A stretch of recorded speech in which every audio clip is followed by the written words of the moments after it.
la trouvèrent morte. Ils l'emportèrent et l'ensevelirent auprès de son mari. Une grande crainte s'empara de toute l'assemblée et de tous ceux qui apprirent ces choses. Beaucoup de miracles et de prodiges se faisaient au milieu du peuple par les mains des apôtres. Ils se tenaient tous ensemble au portique de Salomon, et aucun des autres n'osait se joindre à eux, mais le peuple les louait hautement.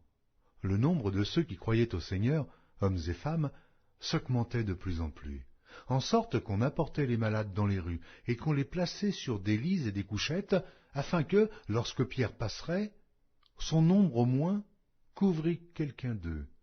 La multitude accourait aussi des villes voisines à Jérusalem, amenant des malades et des gens tourmentés par des esprits impurs, et tous étaient guéris.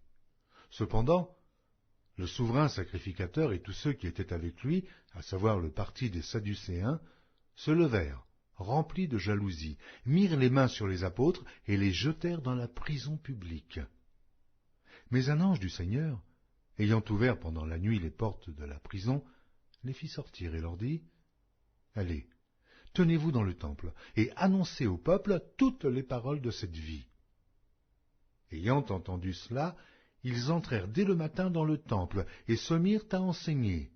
Le souverain sacrificateur et ceux qui étaient avec lui étant survenus, ils convoquèrent le Sanhédrin et tous les anciens des fils d'Israël, et ils envoyèrent chercher les apôtres à la prison. Les huissiers, à leur arrivée, ne les trouvèrent point dans la prison. Ils s'en retournèrent et firent leur rapport en disant : « Nous avons trouvé la prison soigneusement fermée, et les gardes qui étaient devant les portes.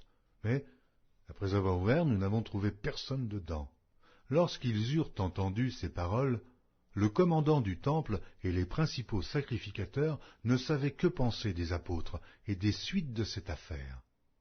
Quelqu'un vint leur dire : « Voici, les hommes que vous avez mis en prison sont dans le temple, et ils enseignent le peuple. » Alors le commandant partit avec les huissiers et les conduisit sans violence, car ils avaient peur d'être lapidés par le peuple.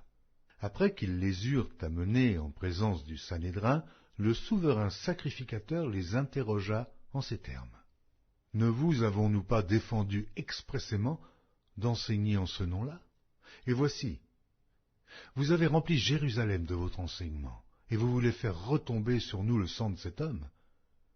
Pierre et les apôtres répondirent : « Il faut obéir à Dieu plutôt qu'aux hommes.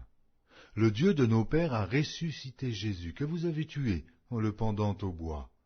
Dieu l'a élevé par sa droite, comme prince et sauveur, pour donner à Israël la repentance et le pardon des péchés.